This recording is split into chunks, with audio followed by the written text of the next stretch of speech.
Bismillahirrahmanirrahim. Uluslararası Yardım Kuruluşu Fransa Yetim Eli Derneği olarak Afrika'nın Burundi ülkesindeyiz. Yardım çalışmalarımız burada tüm hızıyla devam ediyor. Bugün de Allah nasip ederse iftar programlarımız olacak.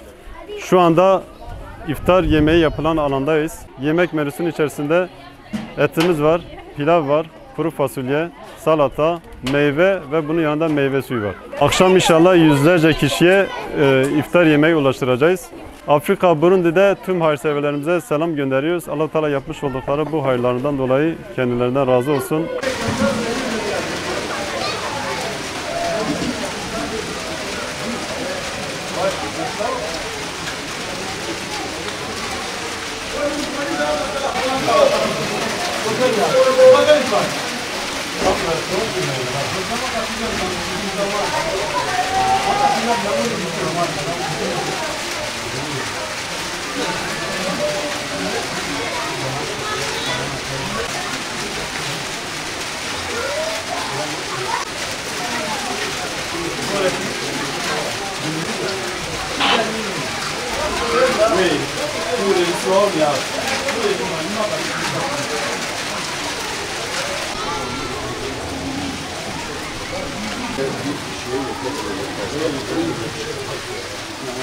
Buranın şey yiyor mu bitiyor?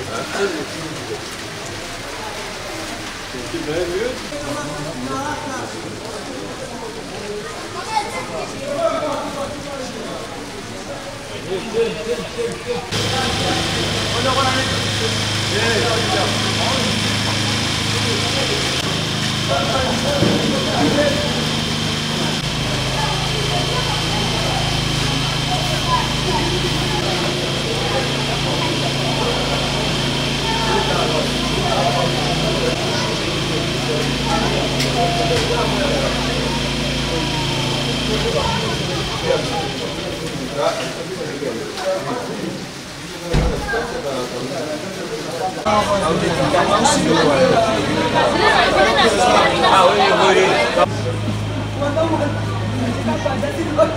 Bismillahirrahmanirrahim. Uluslararası Yardım Kuruluşu Fransa Yetim Eli Derneği olarak Afrika'nın Burundi ülkesindeyiz.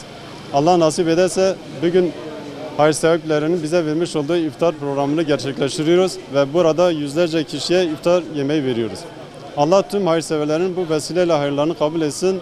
Hem bu dünyada hem ahirette onlara iyilik ve güzellikler versin.